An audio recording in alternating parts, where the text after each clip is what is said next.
హరే కృష్ణ ప్రభు. హరే కృష్ణ, అందరికీ స్వాగతం. ఈరోజు మనము శ్రీమద్ భాగవతంలో శ్రీకృష్ణ భగవానుడు చెప్పినటువంటి ఉద్ధవ గీతలో 11వ స్కందం 15వ అధ్యాయంలో 32వ శ్లోకం నుంచి మనం చూద్దాం. యోగ సిద్ధుల గురించి వర్ణించడం అనేటువంటి జరిగింది. ఏ విధంగా యోగ సిద్ధులు లభిస్తాయి, ఎవరెవరికి ఎలాంటి యోగ సిద్ధులు లభిస్తాయి అనేటువంటి విషయాన్ని మొత్తం కూడా చెప్పారు. ఇంకా 2-3 శ్లోకాల్లో చెప్పినటువంటి యోగ సిద్ధుల్ని కంక్లూడ్ చేస్తున్నారు. ఆ తర్వాత మనము 16వ అధ్యాయము భగవద్విభూతి అనేటువంటి అధ్యాయాన్ని మనము చూడబోతున్నాం. ఓకే, 32వ శ్లోకం. ప్రమీల మాతాజీ. జితేంద్రియస్య ధాంతస్య జితశ్వాసాత్మనో మునే. హరే కృష్ణ ప్రభు. జితేంద్రియస్య దాస్తస్య జితశ్వాసాత్మనో మునేః మద్ధారణాం ధారయతః కాసా సిద్ధి సుదుర్లభాం. మద్ధారణాం ధారయతః కాసా సిద్ధి సుదుర్లభా. ఇంద్రియములను, శ్వాసను, మనసును జయించిన వాడు, ఆత్మనిగ్రహము కలిగిన వాడు, సర్వదా నా ధ్యానమందే లగ్నమై ఉండువాడునకు యోగికి ఎటువంటి యోగ సిద్ధి దుర్లభమగును. భాష్యము. శ్రీల శ్రీధర స్వామి దీన్ని ఇట్లు వ్యాఖ్యానించిరి. నానా రకములైన పద్ధతులను సాధన చేయని అవసరము లేదని శ్రీకృష్ణ భగవానుడిచ్చట తెలుపుచున్నాడు. ఏలయనా పైన పేర్కొనబడిన పద్ధతులలో ఒకదానిని సంపూర్ణంగా నిర్వహించుట చేతను మనుజుడు ఇంద్రియములను నిగ్రహించిన వాడు ఆ దేవదేవుని యందు సమాహితుడనై సకల సిద్ధులను బడయగలడు. భౌతిక ఉపాధి రహితమైనట్టి భగవానుని దివ్య రూపమునే యోగి తప్పక ధ్యానించవలనని శ్రీల జీవ గోస్వామి పేర్కొండ్రి. యోగం నందు పురోగమించుట యొక్క సారాంశం ఇదియే. ఆ విధముగా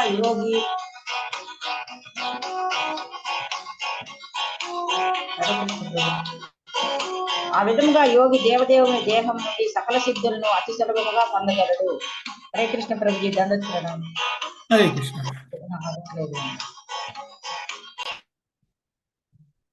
ఓకే, సో అన్ని ఇంద్రియాలని, శ్వాసని, మనస్సుని నియంత్రించినటువంటి వాడు, జయించినటువంటి వాడు, ఆత్మ నిగ్రహం కలిగినటువంటి వాడు, సదా సర్వదా నా ధ్యానమునందే లగ్నమై ఉండేటువంటి వానికి ఎలాంటి యోగ సిద్ధులు కూడా అవసరం లేదు అని ఇండైరెక్ట్గా చెప్పేస్తున్నారు. ఎవరికైతే భగవంతుడి యొక్క భక్తిలో ఉంటారో, ఎవరైతే భగవంతుడి పట్ల నిరంతరము ధ్యానం చేస్తూ ఉంటారో అలాంటి వ్యక్తులకి యోగ సిద్ధుల కోసం చెయ్యరు అని చెప్పేసి చెప్తున్నారు. ఓకే, నానా రకములైనటువంటి సాధన పద్ధతులు సాధన చేయని అవసరం లేదని శ్రీకృష్ణ భగవానుడు ఇచ్చి తెలుపుచున్నాడు. ఏలైనా పైన పేర్కొనబడినటువంటి పద్ధతుల్లో ఒక్క దానిని సంపూర్ణంగా నిర్వహించుట చేతను మనుషుడు ఇంద్రియములను నిగ్రహించిన వాడు ఆ దేవదేవుని యందు సమాహితముడై కల సిద్ధులను పడేయగలడు. ఏవైతే ఇన్ని రకాలుగా ఒక్కొక్క రకమైనటువంటి ధ్యానం ద్వారా ఒక్కొక్క రకమైనటువంటి సిద్ధి ఎలా అయితే లభిస్తుంది అనేటువంటి విషయాన్ని చెప్పారో, దానికి అంత ఈజీగా వచ్చేటువంటిది కాదు. ఆ ధ్యాన ప్రక్రియలో చాలా సాధన అవసరం. అంత సాధన చేస్తే ఏదైతే పొందుతారో అలాంటిది నిజంగా భక్తుడికి అవసరం కూడా లేదు. సో భక్తుడు అది పొందకుండానే అంతకంటే సుఖంగా ఉండగలడు. కాబట్టి నిరంతరం శ్రీకృష్ణ భగవానుని ధ్యానించటంలో ఉన్నటువంటి ఆనందం కృష్ణ చైతన్యంలో ఉండడం అనమాట. కృష్ణ చైతన్యంలో ఉన్నటువంటి వ్యక్తికి కలిగేటువంటి సిద్ధులు ఇతర అష్టాంగ యోగ ప్రక్రియల ద్వారా, ధ్యాన ప్రక్రియల ద్వారా పొందేటువంటి సిద్ధుల కంటే కూడా ఉన్నతమైనవి. నెక్స్ట్ 33వ శ్లోకం. వేముల దేవి మాతాజీ. అంతరాయాన్ వదంత్యేత యుంజతో యోగముత్తమం. అంతరాయాన్ వదంత్యేత యుంజతో యోగముత్తమం. మయా సంపద్యమానస్య కాలక్షపణ హేతవః. మయా సంపద్యమానస్య కాలక్షపణ హేతవః. మనుజుడు దేని ద్వారానైతే నేరుగా నా నుండి ఏ జీవన పూర్ణత్వమును సాధించునో అట్టి పరమయోగమును సాధన చేయడానికి నేను పేర్కొనిన యోగ సిద్ధులు వాస్తవమునకు అడ్డంకులనియు వృధా కాల వ్యయమనియు భక్తి యోగ నిపుణులు చెప్పుదురు. భాష్యం. ఏది వృధా కాల వ్యయమో దానిని విడిచిపెట్టుట సామాన్య ప్రతిభ కనుక యోగ సిద్ధుల కొరకు మనుజుడు భగవంతును ప్రార్థించరాదు. నిష్కాముడగు విశుద్ధ భక్తునికి సాయుజ్య ముక్తి అయినను జీవితములో అనవసరమైన కల్లోలమే. అయినచో సాయుజ్య ముక్తితో పోల్చదగనట్టి లౌకిక సిద్ధులను గురించి వేరుగా చెప్పునదేమున్నది? పరిపక్వత లేనివాడు, అనుభవం లేనివాడునైన వ్యక్తికి అట్టి సిద్ధులు అద్భుతముగా కనపడవచ్చును. కానీ భగవంతుని ఎరిగినట్టి విద్వాంసునకు అవి ఎంత మాత్రము మనస్సులో నాటుకొనవు. కేవలము శ్రీకృష్ణుని పొందుట ద్వారా మనుషుడు అనంత యోగ సిద్ధి సాగరమున నిలవగలడు.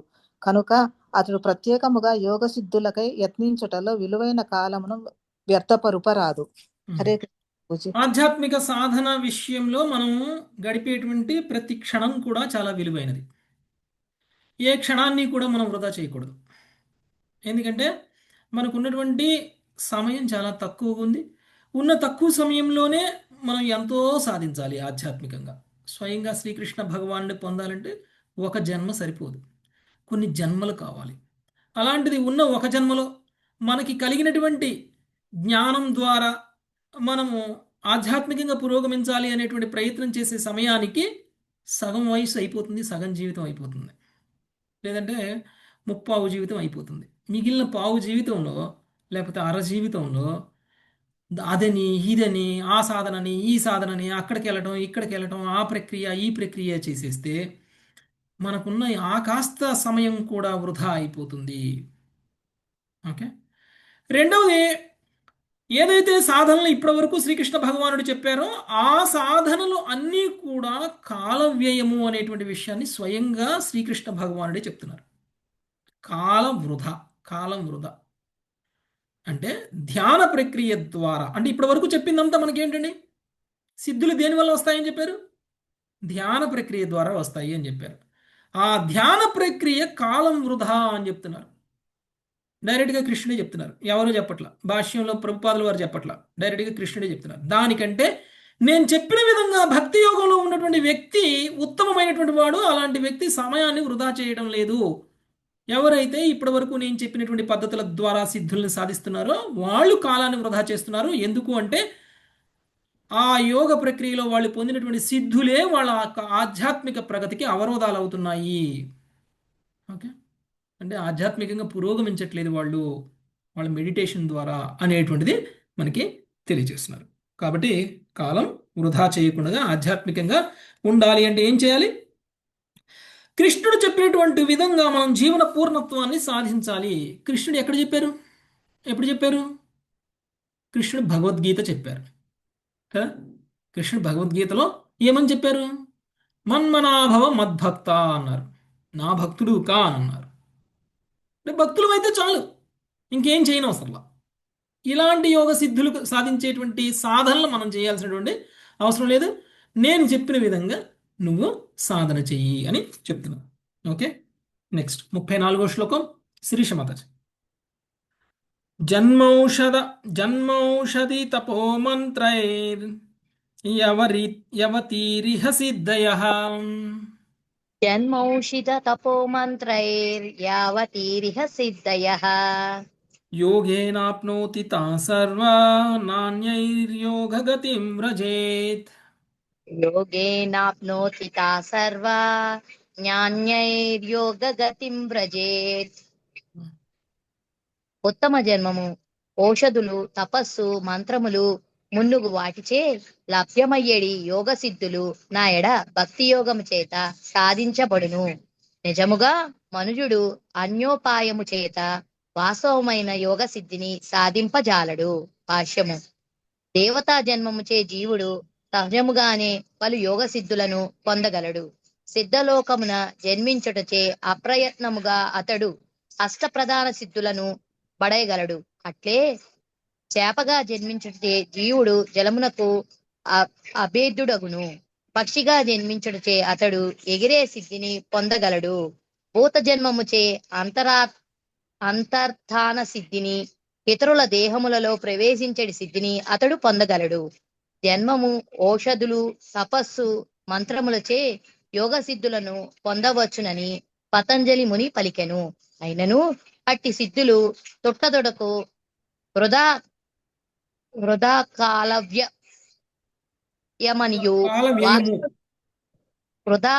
వ్యయమనియు వాస్తవమైన యోగ పరిపూర్ణత అయినట్టి కృష్ణ భక్తి భావనము సాధించుటలో అంతరాయములే ననియు భగవానుడు పలికెను.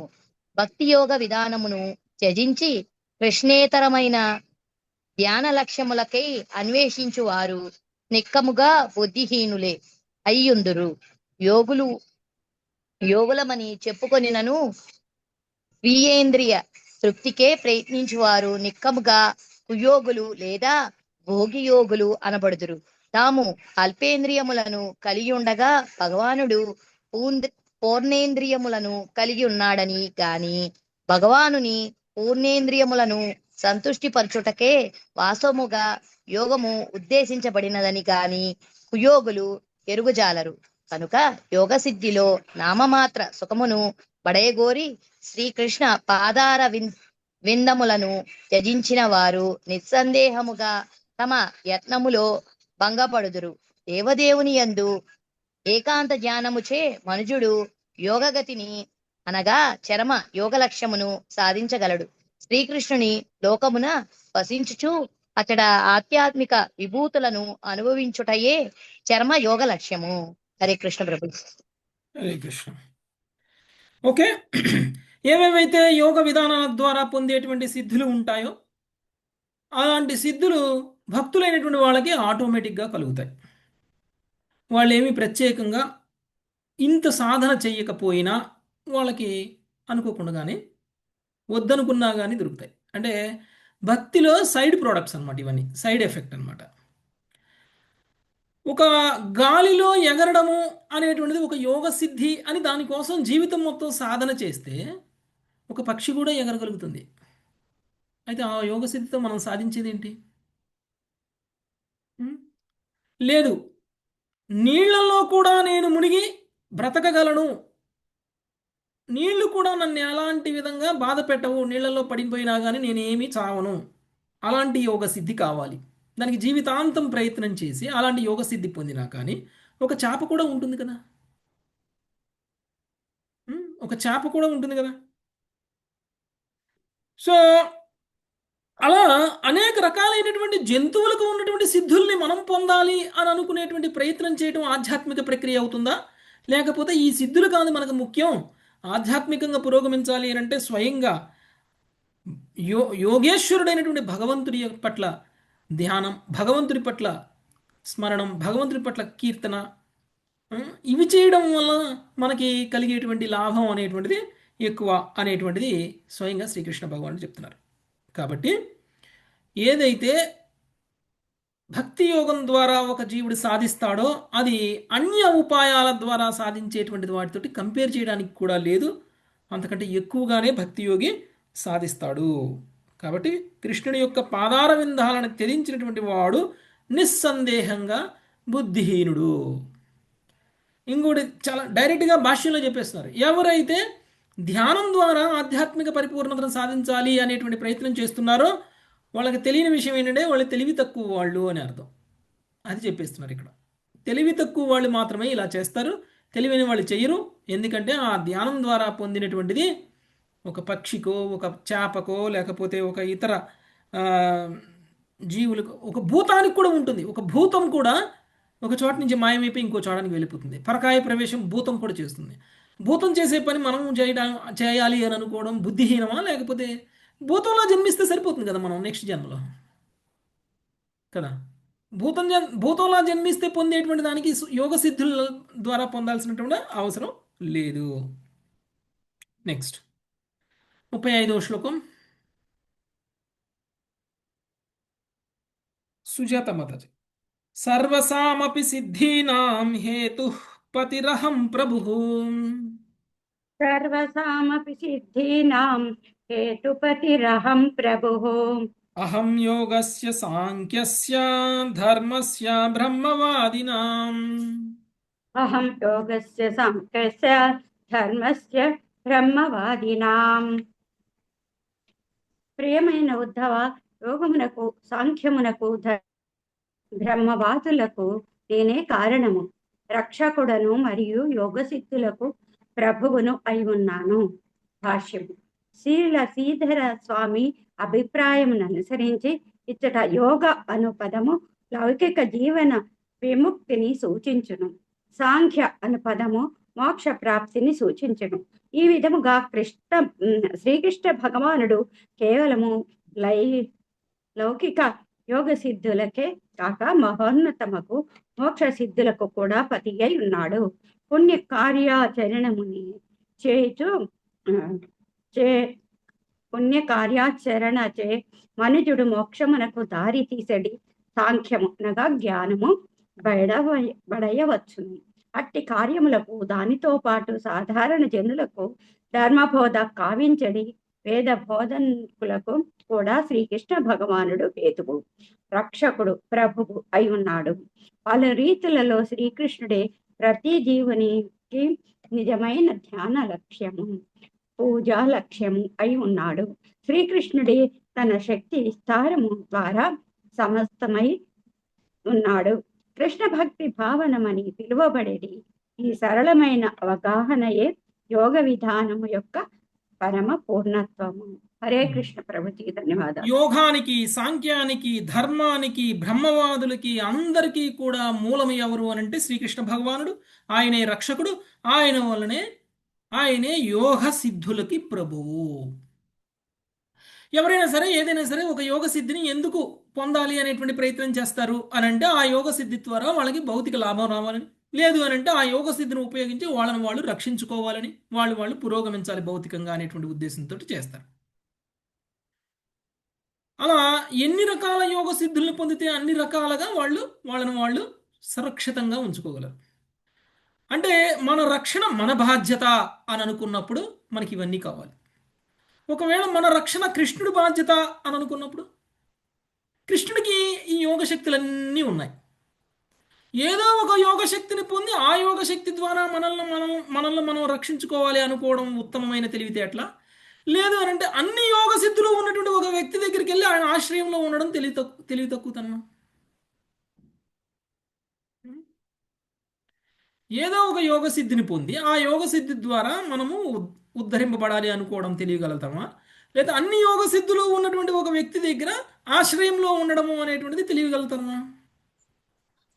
అన్ని సిద్ధులు పొందినటువంటి అతన్ని ఆశ్రయించడం తెలియదు. సో మనం తెలివిగా చేయడం అంటే ఏంటంటే కృష్ణుడి శరణలో ఉండడం, కృష్ణుడి రక్షణలో ఉండడం. ఎవరిని కృష్ణుడు రక్షిస్తాడు? ఇలా యోగ సిద్ధులను సాధించిన వాళ్ళని కృష్ణుడు రక్షిస్తారా, లేకపోతే కృష్ణ భక్తులైన వాళ్ళని కృష్ణుడు రక్షిస్తారా? కృష్ణ భక్తులైన రక్షిస్తారు. ఓకే, అంటే మనం కృష్ణ భక్తులం అయితే అన్ని యోగ సిద్ధులు మనకు ఉన్నట్లే. ఎందుకు అంటే కృష్ణుడే మనకి రక్షణగా ఉంటాడు కాబట్టి.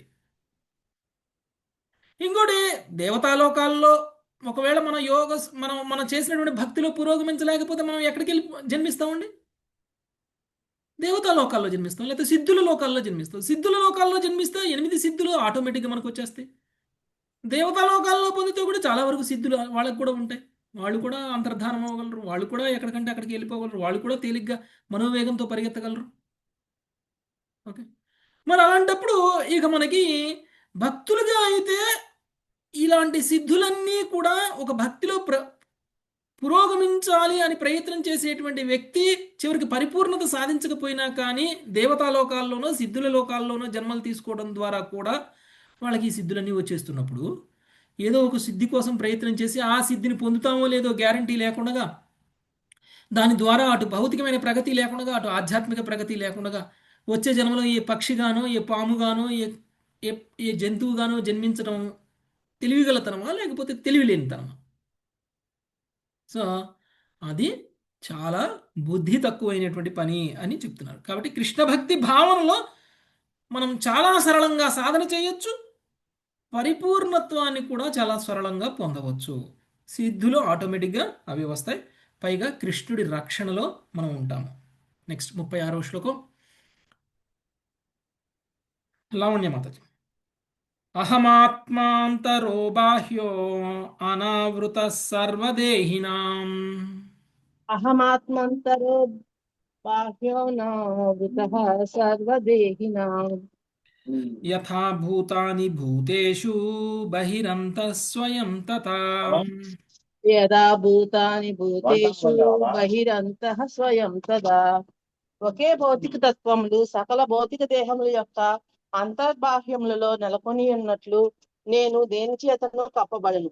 నేను సమస్తమునందు పరమాత్ముని గాను సమస్తమునకు బయట నా సర్వవ్యాపక రూపంతో ఉన్నాను. భాష్యము. సకల యోగులకు తత్వవేత్తలకు శ్రీకృష్ణ భగవానుడే సంపూర్ణ ధ్యాన ఆధారమై ఉన్నాడు. ఇతర భగవానుడు తన పరిపూర్ణ స్థితిని స్పష్టపరుచున్నాడు. భగవానుడు సమస్తమునందున్నాడు కనుక అతడు ముక్కలుగా విభజింపబడి వాడని ఎవరేని తలచవచ్చును. కానీ పరతత్వమగు దేవదేవుని పరమ అస్తిత్వముకు ఏదీను అంతరాయమును గాని కల్తను గాని లేదా అతిక్రమణ గాని కలిగించదని అనావృత అను పదము ఇచ్చట సూచించుతున్నది. భౌతిక తత్వముల అంతర్బాహ్య అస్తిత్వములకు వాస్తవమైన అంతరము లేదు. అట్లే దేవదేవుడు సర్వవ్యాపి సమస్తమునకు చర్మపూర్వత్వము అయి ఉన్నాడు. శ్రీమద్ భాగవతం నందరి శ్రీకృష్ణుడు యోగ సిద్ధులను వర్ణించుట అని ఏకాదశ స్కందంలోని 15వ అధ్యాయంలో కృష్ణ కృపామూర్తి శ్రీల ఏసీ భక్తి వేదాంత స్వామి ప్రభుపాదుల వారి వినమ్ర శిష్య పునీతమగు భాషను సమాప్తము.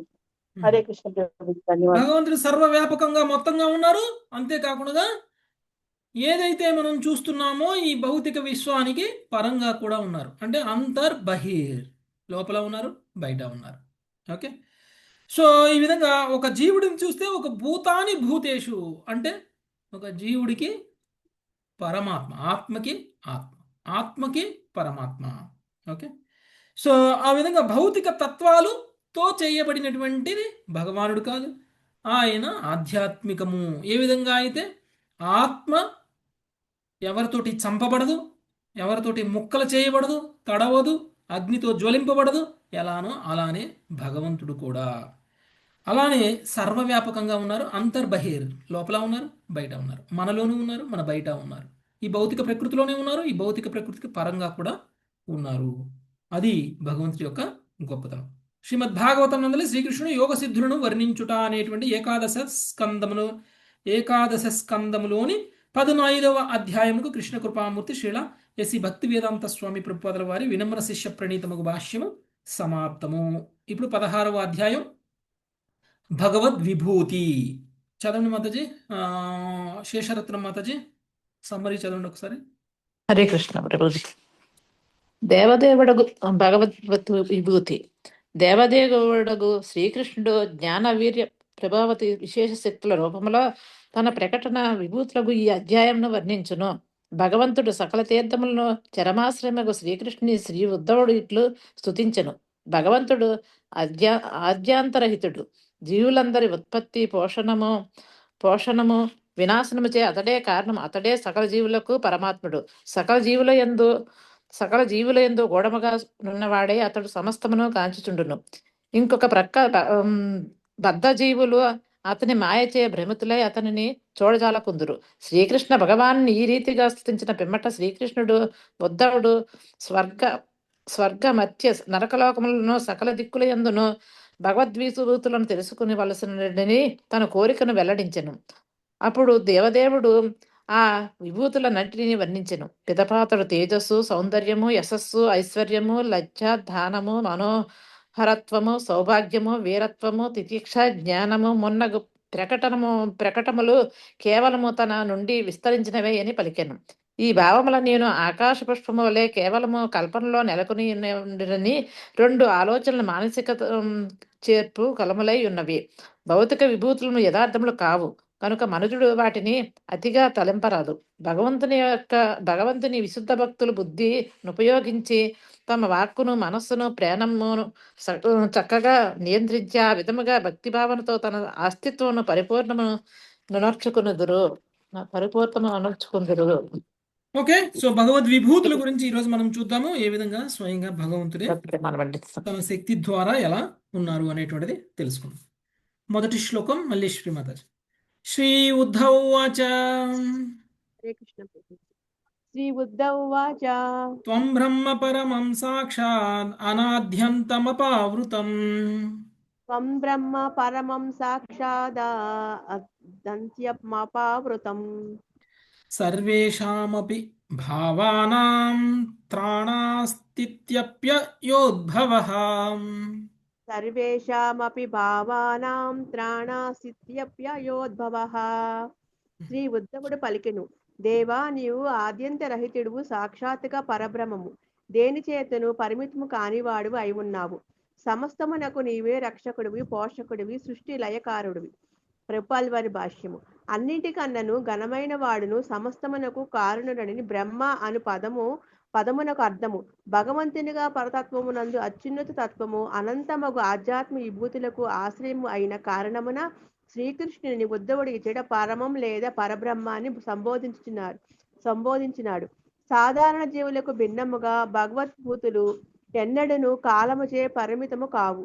ఈ విధముగా భగవంతుడు అనాద్యంతం అనగా ఆద్యంతములు లేనివాడు, అపావృతం అనగా సమోన్నత శక్తులు దేని చేతను అడ్డగింపబడనివాడు అయి ఉన్నాడు. భౌతిక జగత్తు ఐశ్వర్యము కూడా భగవంతుని యందే ఆధారితై ఉన్నది. కేవలం అతడొక్కడే భౌతిక జగత్తును రక్షించగలడు, పోషించగలడు, సృష్టించగలడు, లయింపజేయగలడు. పరతత్వముగా భగవాన్ స్థితిని గురించిన తన ఎరుకను నిర్మలమొనర్చుకొనుటకు శ్రీ ఉద్ధవుడు ఆ దేవదేవుని ఆధ్యాత్మిక భౌతిక విభూతులను గురించి ప్రశ్నించుచున్నాడు. భౌతిక జగత్తు యొక్క చరమ సృష్టికర్త అయిన విష్ణువైనను శ్రీకృష్ణుని విస్తారమే అయి ఉన్నాడు. ఆ విధముగా శ్రీ ఉద్ధవుడు తన అంతరంగ మిత్రుని అద్వితీయ స్థితిని పూర్తిగా ఎరుగుగోరుచున్నాడు. హరే కృష్ణ ప్రభు. హరే కృష్ణ. సో భగవంతుడి యొక్క అద్భుతమైనటువంటి శక్తి గురించి ఆయన తెలుసుకోవాలి అని అనుకున్నారు. ఇది భగవంతుడి గురించి ఆయనకి తెలియక కాదు, ఆల్రెడీ ఆయనకి తెలుసు, కానీ ఇది భగవంతుడి ద్వారానే వినాలి అని అనుకుంటున్నారు. స్వయంగా తన గురించి తాను చెప్తే తప్ప ప్రామాణికం కాదు ఏదైనా సరే. ఒక వ్యక్తి నేను ఏమిటి అనేటువంటి విషయాన్ని నేను చెప్తే తప్ప, నేను చెప్తే తెలుసుకున్నంతగా ఇతరులు ఎవరైనా సరే నా గురించి చెప్తే అంతగా మీరు తెలుసుకోలేరు. అలానే స్వయంగా భగవంతుడు చెప్తే భగవంతుడి గురించి ఇక మనం ఎవరు చెప్పిన దానికంటే కూడా ఎక్కువగానే మనం భావించాలి. ఎందుకంటే ఎవరు చెప్పినా అంత ఆయన చెప్పిన దాంట్లో ఉన్న సత్యం ఇంకెవరు చెప్పినా కానీ ఉండకపోవచ్చు. అందుకని ఇక్కడ ఆది అంతము లేనటువంటి వాడు భగవానుడు అని డైరెక్ట్గా చెప్పేస్తున్నారు. ఎక్కడి నుంచి ఎక్కడి వరకు వ్యాపించి ఉన్నారు చెప్పలేము, ఎక్కడ ఉన్నారు ఎక్కడ లేరు అది కూడా చెప్పలేము. అందుకని ఆయనకి ఆది అంతము లేనటువంటి వాడు. సాక్షాత్తు పరబ్రహ్మము. బ్రహ్మము అంటే నశింపు లేనటువంటిది. పరబ్రహ్మము అంటే ఈ నశింపు లేనటువంటి వాటన్నిటికంటే కూడా పరమైనటువంటి వాడు. అంటే ఈ ఆత్మలన్నిటికంటే కూడా నశింపు లేనటువంటిది అంటే ఆత్మ. పరబ్రహ్మం అంటే ఆత్మలకే ఆత్మ. ఓకే, పరమాత్మ. దేని చేతను పరిమితము కాని వాడవు అయి ఉన్నావు. దేని చేతను పరిమితం కావు అంటే నువ్వు దేనితోటి బంధింపబడవు. ఏది తీసుకున్నా కానీ దానిలో నువ్వు ఇమిడిపోవు, అంతకు మించి ఉంటావు నువ్వు అని అర్థం. ఓకే, సమస్తమునకు నీవే రక్షకుడివి. ఏదైతే కనిపిస్తుందో ఏదైతే కనిపించట్లేదో అన్నీ నీ వలనే ఉన్నాయి, వాటన్నిటినీ రక్షణగా నీవే ఉన్నావు అని చెప్తున్నారు. పోషకుడవు, సృష్టి లయకారకుడవు. ఏదైతే కనిపిస్తుందో దాని అంతటిని సృష్టించింది నీవే, దాన్ని పోషిస్తుంది నువ్వే, దాన్ని రక్షిస్తుంది నువ్వే, దాన్ని లయం చేస్తుంది కూడా నువ్వే అనేటువంటి విషయాన్ని ఇక్కడ చెప్తున్నారు. కాబట్టి ఇప్పుడు ఉద్ధవుడు ఇది ఎందుకు చెప్తున్నారు, ఇంకా కృష్ణుడి నుంచి ఏం కోరుకుంటున్నారు, ఏం చెప్పాలని కోరుకుంటున్నారు ఇక్కడ చూద్దాం మనం. 2వ శ్లోకం రంగదేవి మాత. ఉచ్ఛావచేషు భూతేషు ధృజ్ఞేయమకృతాత్మభిః. ఉచ్ఛేవచేషు భూతేషు దుర్జ్ఞేయమకృతాత్మభిః. ఉపాసతే త్వాం భగవన్ యథా తథ్యేన బ్రాహ్మణా. ఉపాసతే త్వాం భగవన్ యథా తథ్యేన బ్రాహ్మణః. దేవ, సమస్తమగు ఉన్నత న్యూన సృష్టుల యందు నీవు ఉన్నావని ఎరుగగలుగుటకు పాపులకు కఠినమైనను వేదసారము నెరిగిన బ్రాహ్మణులు నిన్ను యథార్థ రూపమున ఆరాధింతురు. ప్రభుపాదుల వారి భాష్యము. సాధు పురుషుల ఆచరణను కూడా నిదర్శనముగా తీసుకొనవలసి ఉండును. కనుక అజ్ఞానులు పాపులునైన వారు భగవానుని సర్వవ్యాపక తత్వం నందు మోహితులైనను పవిత్రులు నిర్మల చేతస్సులునైన వారు అతని యథారూపమున ఆరాధింతురని ఇతడు చెప్పబడినది. ఈ అధ్యాయం నందు శ్రీ ఉద్ధవుడు భగవద్విభూతులను గురించి విచారణ కావించెను.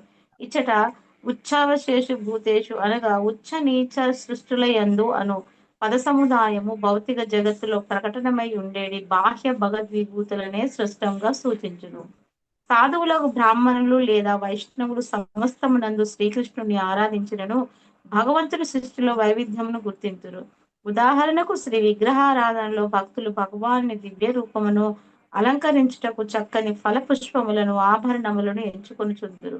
అట్లే భగవానుడు ప్రతి బద్ధజీవిని హృదయమునందును ఉన్నప్పటికీ కృష్ణ కథ యందు అనురక్తుడైన బద్ధజీవిని పట్లనే భక్తుడు ఎక్కువ అవధానం నొసుగుచుండును.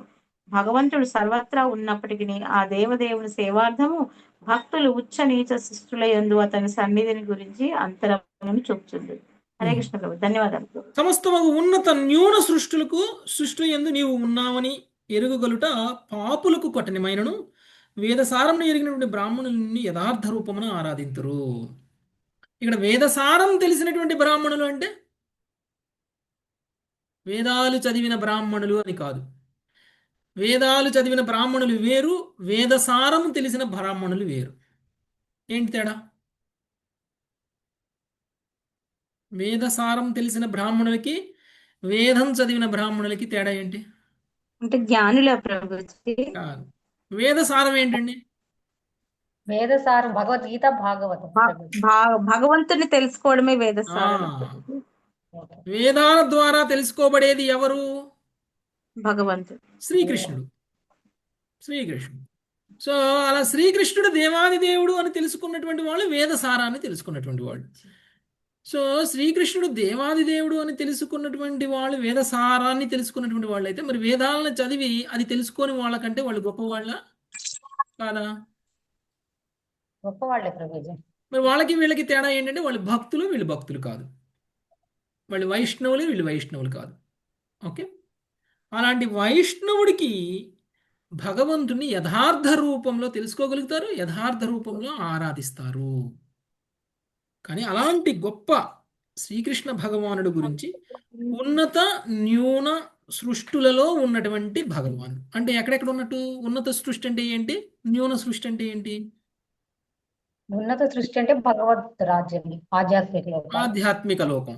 న్యూన న్యూన న్యూన సృష్టి అంటే భౌతిక లోకాలు, భౌతిక విశ్వం. ఈ భౌతిక విశ్వంలోనూ ఉన్నారు భగవంతుడు, భౌతిక విశ్వానికి పరంగా ఆధ్యాత్మిక విశ్వంలోనూ ఉన్నారు భగవంతుడు. అలాంటి భగవంతుడు ఎలా లోపల ఎలా బయట ఉన్నారు అనేటువంటి విషయం అర్థం చేసుకోవడం భక్తులు కాని వాళ్ళకి సాధ్యం కాదు. కేవలం ఎవరికి సాధ్యమవుతుంది? వేదసారం తెలిసినటువంటి బ్రాహ్మణులకు మాత్రమే అర్థమవుతుంది. అంటే ఎవరు? భక్తులకి మాత్రమే అర్థమవుతుంది అని చెప్తున్నారు. ఓకే, అది భగవంతుడి యొక్క గొప్పతనం. సో భక్తులు అవ్వాలి, కృష్ణ కథ మీద ఆసక్తి కలగాలి. అప్పుడు మనకి కృష్ణుడి గురించి పూర్తిగా అర్థమవుతుంది. నెక్స్ట్ 3వ శ్లోకం. ఉమాపతి ప్రభు. యేషు యేషు చ భూతేషు భక్త్యా త్వాం పరమర్షయః. యేషు చ భూతేషు భక్త్యా త్వాం పరమర్షయః. ఎవరు మాతాజీ? అందరు మ్యూట్లో ఉండాలి దయచేసి. వేముల మాతాజీ. ఉమాపతి ప్రభు చదవండి. రంగదేవి మాతాజీ. యేషు యేషు చ భూతేషు భక్త్యా త్వాం పరమర్షయః. ఉపాసీనః ప్రపద్యంతే సంసిద్ధిం తద్వదస్వ మే. ఉపాసేన ప్రపద్యంతే సంసిద్ధిం తద్వదస్వ మే. పరమ ఋషులు నిన్ను భక్తితో ఆరాధించుటచే ఎటువంటి సిద్ధులను పొందిదరో చెప్పవలసినది. నిన్ను వారు ఏ ఏ రూపంలో అర్చింతురో కూడా వివరించవలసినది. ఈ ఉద్ధవుడు ఇచ్చిన భగవాని ఆధ్యాత్మిక విభూతుల గురించి విచారణ చేస్తున్నాడు. అట్టి ఆధ్యాత్మిక విభూతులు ప్రధానముగా వాసుదేవుడు, సంకర్షణుడు, ప్రద్యుమ్నుడు, అనిరుద్ధుడు వంటి విష్ణు తత్వములను కూడి ఉండును. వివిధ విష్ణు తత్వములను ఆరాధించుటచే మనుజుడు ప్రత్యేకము సిద్ధులను బడేయుచుండును. శ్రీ ఉద్ధవుడు దీని గురించి ఎరుగుకోచున్నాడు. హరే కృష్ణ ప్రభుజీ. దండోత్పణం. ఓకే, భగవంతుడి యొక్క విభూతుల గురించి అడుగుతున్నారు. ఎలా పరమనుషులు నిన్ను భక్తితో ఆరాధించుచే ఎటువంటి సిద్ధులను పొందేదరో తెలియవలసి ఉంది. ఇందాక ధ్యాన యోగులు పొందేటువంటి సిద్ధులు, ఇక్కడ భక్తులు ఎలా పొందుతారు, ఏం పొందుతారు? నిన్ను వారు ఏ ఏ రూపంలో అర్చింతురో కూడా నాకు వివరించండి అని చెప్తున్నారు. అంటే ఒక్కొక్కళ్ళు భగవంతుడిలో ఉన్నటువంటి ఒక్కొక్క ఐశ్వర్యాన్ని ఏ విధంగా చూస్తారు, ఆ భగవంతుడి యొక్క వివిధ విభూతులని వాళ్ళు ఏ విధంగా ఆరాధిస్తారు అనేటువంటిది అడుగుతున్నారు. నెక్స్ట్ 4వ శ్లోకం. సుధీర సునీతి మాతాజీ. హరే కృష్ణ ప్రభుజీ. గూఢశ్చరసి భూతాత్మా భూతానాం భూతభావనాం గూఢాస్యరసి భూతాత్మా భూతానాం భూత భావనా నత్వాం పశ్యంతి భూతాని పశ్యంతం మోహితాని తే. నత్వం పశ్యంతి భూతాని పశ్యంతః మోహితాని తే. దేవా, సర్వులను పోషించువాడా, నీవు జీవుల ఎందరి పరమాత్ముడవైనను గూఢముగా నుందువు. ఈ విధముగా నీచే మోహితులైన జీవులు నీవు వారిని గాంచుచున్నావు, నిన్ను గాంచజాలకున్నారు. కృష్ణ కృపామూర్తి శిల ప్రపాదికి జై. భాష్యము. సమస్తమనందు దేవదేవుడు పరమాత్మనుగా నిలబడి ఉన్నాడు. అతడు పలు అవతారాల్లో ప్రకటమగుచుండును, లేదా ఒకప్పుడు అవతారిగా వర్తించుటకు ఒక భక్తునికి శక్తావేశమును కలిగించుచుండును. అట్టి భగవద్ రూపంలో ఆ భక్తుడికి తెలియవు. పరమభోక్తయగు శ్రీకృష్ణుడు ఇంద్రియ భోగార్థముచే తాము భోగింపగోరుటచే వాస్తవములకు ఉద్దేశింపబడినాడని మోహితులు జీవులు బద్ధజీవులు తలుచుతుందరు. ఏదో లౌకిక వరము కొరకు భగవంతుని ప్రార్థించుచు భగవంతుని సృష్టిని తమ సొంత ఆస్తిగా తలుచు ఆ భక్తులు ఎన్నడూ భగవానుని వాస్తవమైన రూపమును ఎరుగుజాల పొందురు. అందువలన వారు మూర్ఖులు, మోహగ్రస్తులుగానే ఉండిపోదురు. భౌతిక జగత్తు యందు గల సమస్త సృష్టికి లయములకు లోనగుచుందురు. ఆ విధముగా పరమాత్ముడే భౌతిక జగత్తునందు అసలైన నియామకుడై ఉన్నాడు. తన స్థితిని స్పష్టపరచుటకు పరమాత్ముడు వివిధ అవతారముల్లో ప్రకటమైనప్పుడు దురదృష్టవశాత్తు అజ్ఞానులు అతన్ని కేవలం ప్రకృతి గుణములచే తయారైన వేరొక సృష్టి అని తలంచుదురు. ఈ శ్లోకములో తెలుపబడినట్లుగా వాస్తవముగా తమకు చూచుచున్నట్టి వానిని చూడజాలక వారు కేవలం మోహగ్రస్తులుగానే మిగిలి ఉందరు. హరే కృష్ణ ప్రభుజీ. భగవంతుడి యొక్క గొప్పతనం ఇంకోటి ఏమిటి అని అంటే, భగవంతుడు సర్వం వ్యాపించి ఉండడమే కాకుండా ప్రతి ఒక్కళ్ళ హృదయంలో పరమాత్మ రూపంలో భగవంతుడు ఉన్నారు. స్వయంగా భగవంతుడు మనల్ని అందరినీ చూస్తున్నారు. కానీ మనము మాత్రం భగవంతుడిని చూడలేకపోతున్నాము. ఓకే, మనము అలాంటి భగవంతుడిని మనం చూడలేకపోతున్నాము. కానీ భగవంతుడు మాత్రం మనల్ని అందరినీ కూడా చూడగలుగుతున్నారు. ఓకే, అంటే మనల్ని మనం కూడా చూసుకోలేకపోతున్నాం. ఎలా అంటే, మనకి ఆత్మజ్ఞానం లేకపోతే మనల్ని మనం కూడా గుర్తుపట్టినట్టే, మనల్ని మనం కూడా చూసుకున్నట్లే. ఒక వ్యక్తికి ఆత్మజ్ఞానమే లేకపోతే మరి ఇక పరమాత్మ జ్ఞానం ఎక్కడి నుంచి వస్తుంది? ముందుగా ఆత్మజ్ఞానం అనేటువంటిది ముఖ్యం. అసలు నేను ఒక ఆత్మని, నేను ఈ శరీరాన్ని కాదు అని తెలుసుకుంటే ఆత్మస్థాయిలో మన కర్మలు ఉంటాయి. అలా ఆత్మస్థాయిలోనే మన యొక్క ఆలోచనలు కర్మలు లేనప్పుడు, శరీర స్థాయిలోనే మన కర్మలు ఆలోచనలు ఉన్నప్పుడు మనము అభక్తులుగా ఉన్నట్లు. అలాంటి అభక్తులుగా ఉన్నాం కాబట్టి మనం పరమాత్మను తెలుసుకోలేకపోతున్నాము. పరమాత్మ మనతో ఉన్నారు అనేటువంటి విషయాన్ని తెలుసుకోలేకపోతున్నాం. కానీ పరమాత్మ మాత్రం మనల్ని చూడగలుగుతున్నారు. ఓకే, నెక్స్ట్ 5వ శ్లోకం.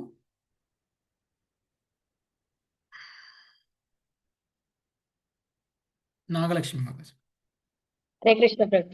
యాకాశ్చ భూమౌ దివి వైరసాయాం యాకాచ భూమౌ దివైరసాయం విభూతయో దిక్షు మహావిభూతే విభూతయో దిక్షు మహావిభూతే తామహ్యమాఖ్యాహ్యనుభావితాస్తే తామహ్యమాఖ్యాహ్య అనుభావితాస్తే నమామి తే తీర్థపదాంఘ్రిపద్మం. నమామి తే తీర్థపదాంఘ్రి పద్మం. ఓ మహావిభూతి సంపన్నుడా, ధరణిపైన స్వర్గం నందు నరకం నందు నిజంగా అన్ని దిక్కుల యందు ప్రకటమై ఉండేడి నీ అనంతమగు విభూతులను గురించి నాకు వివరింపుము. సకల తీర్థాశ్రయమగు నీ పాదపద్మములకు నేను నమస్కరించుచున్నాను. భాష్యము. మన విశ్వం నందు ప్రకటమై ఉన్నటి భౌతిక ఆధ్యాత్మిక భగవద్విభూతులను గురించి ఉద్ధవుడు ఇచ్చట విచారణ చేయుచున్నాడు. నగరములలో ఉండేటి సామాన్య పశువులు కీటకములు మానవుడు సాధించిన వైజ్ఞానిక సాంస్కృతిక సైనిక ప్రగతి నీ ఎరుగుజాలనట్లు విశ్వం నందు ప్రకటమై ఉన్నప్పటికీ ఘనమైన భగవద్విభూతులను మూర్ఖులకు లౌకికులు ఎరుగుజాలరు. భగవానుడు అసలు ఏ విధంగా ఏ రూపములలో తన విభూతులను విస్తరించునో వెల్లడి చేయవలనని సాధారణ మానవుల ఎరుక కొరకు ఉద్ధవుడు భగవంతుని అర్థించుచున్నాడు. ఇదివరకే వివరింపబడినట్లు భగవానుడు సమస్తము యొక్క ప్రధానము అంగమై ఉన్నాడు. ఈ విధంగా ఎంతటి ఘనమైన లేదా విభూతిపూర్ణమైన రూపమైనను తుట్టతుదకు స్వయంగా భగవంతుని అందే ఆధారపడి ఉంది. హరే కృష్ణ ప్రభుజీ, దండవత్ ప్రణామం. మనం ఎంత గొప్పది ఏది చూసినా కానీ అంతా కూడా భగవంతుడిలో భాగమే, ప్రధానాంగం అన్నమాట భగవంతుడు. భగవంతుడిలోనే మొత్తం ఉంది. ఏ విభూతిని చూసినా, ఏ శక్తిని చూసినా, ఏ సామర్థ్యాన్ని చూసినా కానీ అంతా భగవంతుడిలోనే ఉంది. కాకపోతే మనం భౌతికంగా ఉండడం వల్ల, మనం ఆత్మజ్ఞానం లేకపోవడం వల్ల, పరమాత్మ జ్ఞానం లేకపోవడం వల్ల మనం భగవంతుడిని చూడలేకపోతున్నాం. కాబట్టి మనందరి కోసం ఏ విధంగా భగవంతుడిని చూడగలగాలి, ఏ విధంగా భగవంతుడిని అనుభూతం చేసుకోగలగాలి, ఏ విధంగా భగవంతుడు తన విభూతుల ద్వారా విస్తరించి ఉన్నారు, అది ఎక్కడెక్కడ కేవలం ఈ భౌతిక విషయంలోనే కాదు, ఆధ్యాత్మిక విషయంలోనే కాదు, దేవతాలోకాలలో కూడా, నరకంలో కూడా, అన్ని దిక్కుల అన్ని ప్రదేశాలలో అంతటా ఏ విధంగా తన విభూతులతో విస్తరించి ఉన్నారు భగవంతుడు అనేటువంటి విషయాన్ని మనకి చెప్తున్నారు. అలా తెలుసుకుంటే ఏమవుతుంది దీనివల్ల అనంటే, భగవంతుడి యొక్క గొప్పతనాన్ని మనం అర్థం చేసుకోగలుగుతాం. అంతటా భగవంతుడు ఏ విధంగా తన విభూతులతో విస్తరించి ఉన్నారు అనేటువంటి విషయాన్ని అర్థం చేసుకోగలుగుతాం. మనకున్నటువంటి జ్ఞానంతో, మనకున్నటువంటి తెలివితేటలతోటి, మనకున్నటువంటి భౌతికమైనటువంటి కోరికల వలన, మనకున్నటువంటి భౌతికమైనటువంటి ఇంద్రియాలతో భగవంతుని తెలుసుకోలేకపోతున్నాం. కాబట్టి ఈ విధంగా భగవంతుని తెలుసుకునేటువంటి ఒక అవకాశం ఉంటుంది. ఇప్పటి వరకు పాపాత్ములు, అభక్తులు నిన్ను తెలుసుకోలేకపోతున్నారు అని అంటున్నారు కదా. అభక్తులు కూడా, పాపాత్ములు కూడా భగవంతుని తెలుసుకోగలగడం ఎలా అనంటే, తన విభూతుల గురించి అర్థం చేసుకుంటే, ఎక్కడ ఏ విభూతి చూసినా కానీ ఏ విధంగా భగవంతుడు అందులో ఉన్నారు అనేటువంటి విషయాన్ని కనుక అర్థం చేసుకోగలిగినట్లయితే, అలాంటి వాళ్ళు కూడా భక్తులుగా మారగలరు, అలాంటి వాళ్ళు కూడా ఆధ్యాత్మికంగా మారగలరు, అలాంటి వాళ్ళకి ఆత్మజ్ఞానం వస్తుంది, అలాంటి వాళ్ళు పరమాత్మ కూడా వాళ్ళు దర్శించగలుగుతారు అని. నెక్స్ట్ 6వ శ్లోకం, టీ లక్ష్మీ మాతాజీ.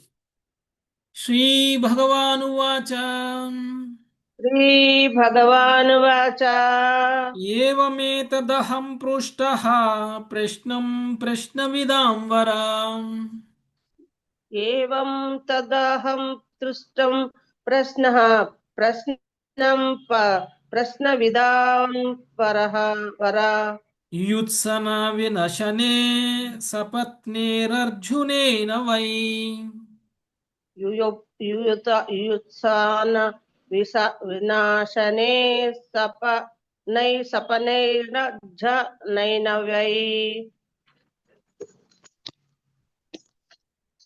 భగవానుడు పలికెను, ప్రశ్నలు నడుగు వారిలో శ్రేష్ఠుడా, శత్రువులతో పోరాడగోరియున్న వాడై అర్జునుడు కురుక్షేత్ర రణరంగమున ఇప్పుడు నీవు అడిగినట్టి ప్రశ్నే నన్ను అడిగియుండెను. శ్రీ భాష్యము. తన ఇరువురి మిత్రులకు అర్జునుడు, ఉద్ధవుడు తన విభూతులను గురించిన ఒకే ప్రశ్నను అడుగుట పట్ల శ్రీకృష్ణుడు పలికియుండెను. తన ప్రియమిత్రులిరువురు సరిగ్గా అదే ప్రశ్న అడుగుట అత్యద్భుతమని భగవానుడు భావించను. హరే కృష్ణ ప్రభుజీ, ధన్యవాదాలు. కురుక్షేత్ర రణరంగంలో అర్జునుడు శ్రీకృష్ణుడిని ఇదే ప్రశ్న అడిగారు, నీ విభూతుల గురించి తెలియచేయి అని. ఇప్పుడు ఉద్ధవుడు కూడా అదే ప్రశ్న అడుగుతున్నారు. ఉద్ధవుడు, అర్జునుడు ఇద్దరు మిత్రులు. ఉద్ధవుడు, అర్జునుడు ఇద్దరూ కూడా కృష్ణుడి యొక్క భక్తులు. ఆ ఇద్దరూ కూడా ఒకే ప్రశ్నని అడిగారు. ఏ ప్రశ్న అయితే అర్జునుడు అడిగాడు అదే ప్రశ్నని ఉద్ధవుడు కూడా అడిగారు. అందుకని భగవంతుడు ప్రసన్నమైపోయారు. నా భక్తుడు ఆల్రెడీ అడిగాడు, దానికి నేను ఆల్రెడీ సమాధానం చెప్పాను. అదే ప్రశ్న ఇంకొక భక్తుడు నన్ను అడుగుతున్నాడు, ఇప్పుడు ఆయనకు కూడా సమాధానం చెప్పబోతున్నాను. అంటే ఒక ప్రశ్న, ఉత్తమమైనటువంటి ప్రశ్నలు అడిగేటువంటి వాళ్ళు మాత్రమే ఇలాంటి ప్రశ్నలు అడగగలరు. అందుకని కృష్ణుడు ఓ ఉత్తమమైనటువంటి ప్రశ్నలు అడిగేటువంటి వాడా అని ఉద్ధవుని ఉద్దేశించి అడుగుతున్నారు. అంటే ఇప్పుడు అడిగిన ప్రశ్న చాలా ఉత్తమమైనది అని చెప్పడం. దానివలన భౌతికంగా ఉన్నటువంటి వ్యక్తులు, పాపాత్ములు, భక్తులే కాదు వీళ్ళు కూడా ఉద్ధరింపబడతారు అని. కాబట్టి అందుకనే భగవంతుడు ప్రసన్నమయ్యారు. నెక్స్ట్ 7వ శ్లోకం ఇందుమతి మాతాజీ. జ్ఞాత్వా జ్ఞాతివదం గర్హ్యం అధర్మం రాజ్యమేతుకం జ్ఞాత్వా జ్ఞాతివదం గర్హ్యం అధర్మం రాజ్యహేతుకం తతో నివృత్తో హంతాహం హతోయమితి లౌకికః. తతో నివృత్తో హంతాహం హతోయమితి లౌకికః.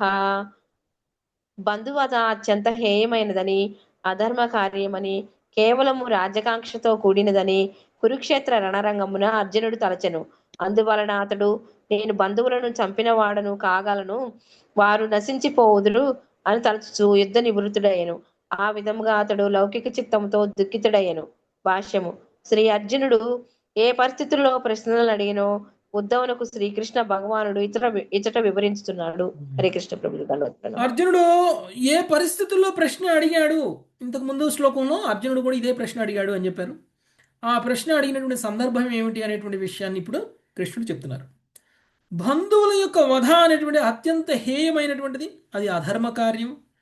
కేవలం రాజ్యకాంక్షతోటే తన వాళ్ళని తను చంపుకుంటాడు. కానీ నాకు అలాంటి రాజ్యకాంక్ష లేదు, నేను బంధువులను చంపిన వాడిని కాకూడదు, వారు నశించిపోతారు, లేకపోతే అతన్ని తలచుచు అని అలాంటి తలచు నివృత్తుడయ్యను అంటే చెయ్యాల్సిన పనిని చెయ్యకుండా ఆపేశారు అని అర్థం. సో ఆ విధంగా అతడు లౌకిక చిత్తముతో దుఃఖితుడయ్యను. ఇలాంటి ఒక పరిస్థితుల్లో ఉన్నప్పుడు తను కృష్ణుడు మాట్లాడారు. 8వ శ్లోకం మంజులత మాతాజీ. సతథా పురుష వ్యాఘ్రో యుక్త్యా మే ప్రతిబోధితః. సతదా పురుష వ్యాఘ్రో యుక్త్యా మే ప్రతిబోధితః. అభ్యభాషత మామేవం యథా త్వం రణమూర్ధని. అభ్యభాషత మామేవం యథా త్వం రణమూర్ధని. ఓ పురుష వ్యాఘ్రమా, ఆ సమయమున నేను యుక్తముగా అర్జునకు జ్ఞానబోధ చేసి తిని, ఆ విధముగా అతడు ఇప్పుడు నీవు అడిగిన రీతిగానే యుద్ధరంగమున నన్ను ప్రశ్నలను అడిగి ఉండును. హరే కృష్ణ ప్రభుజీ ధన్యవాదాలు. నువ్వు అడిగినట్లే ఆయన యుద్ధరంగంలో ప్రశ్న అడిగినప్పుడు నేను ఆయనకి జ్ఞానబోధ చేశాను. యుక్తముగా అంటే ఆయనకి అవసరమైన విధంగా, అర్థమయ్యే విధంగా నేను జ్ఞానబోధ చేశాను. కాబట్టి అదే ప్రశ్న నువ్వు ఇప్పుడు అడుగుతున్నావు అని చెప్తున్నారు. నెక్స్ట్ 9వ శ్లోకం రోజా మాతాజీ.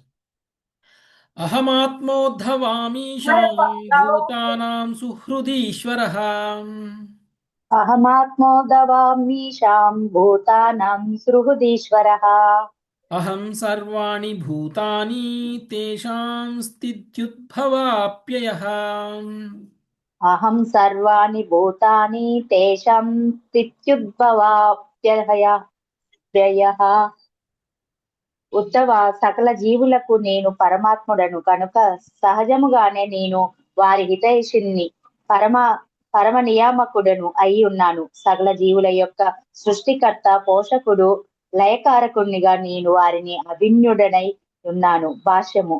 దేవదేవుడు తన విభూతులతో దగ్గరగా దూర సంబంధము కలిగి యుండునని శ్రీధర స్వామి పేర్కొనరి. అనగా భగవానుడు జీవులందరకు అభిన్నుడై ఉన్నాడు. వారందరూ అతని నుండియే ఉద్భవింతుదురు కనుక అతనికే చెందిన వారై యుందురు. భగవద్గీత 10.20 అందలి 10వ భగవానుడు అర్జునుడుకు ఇటువంటి వివరణమునే ఆహమాత్మ అను పదములతో వసంగి ఉండెను. భగవానుడు తన బాహ్య లేదా భౌతిక విభూతులను వివరించినప్పటికీ అతని స్థితి మాత్రము సర్వదా దివ్యము, ఆ భౌతికము అయ్యుండును.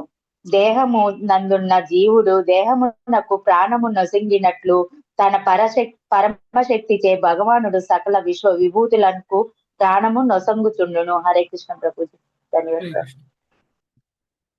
ఉద్ధవ, సకల జీవులకు నేను పరమాత్ముడును కనుక సహజముగానే నేను వారి హితైషిని, పరమనియామకుడును అయి ఉన్నాడు. సకల జీవుల యొక్క సృష్టికర్త, పోషకుడు, లయకారునిగా నేను వారికి అభిన్నుడనై ఉన్నాను. వాళ్ళతోటే ఎలా ఉన్నారు అంటే పరమాత్ముడుగా ఉన్నారు. మనతోటే, మనలోనే ఉన్నటువంటి పరమాత్మ మనకి హితం కోసం ఉన్నట్లా, అహితం కోసం ఉన్నట్లా అంటే మన హితం కోసం భగవంతుడు పరమాత్మ రూపంలో మనలోనే ఉన్నారు. మనల్ని సృష్టించిన ఆయన పోషకుడు, లయకారకుడు అయినటువంటి ఆయన మనకి భిన్నంగా లేడు, మనతోనే ఉన్నారు. Okay, next.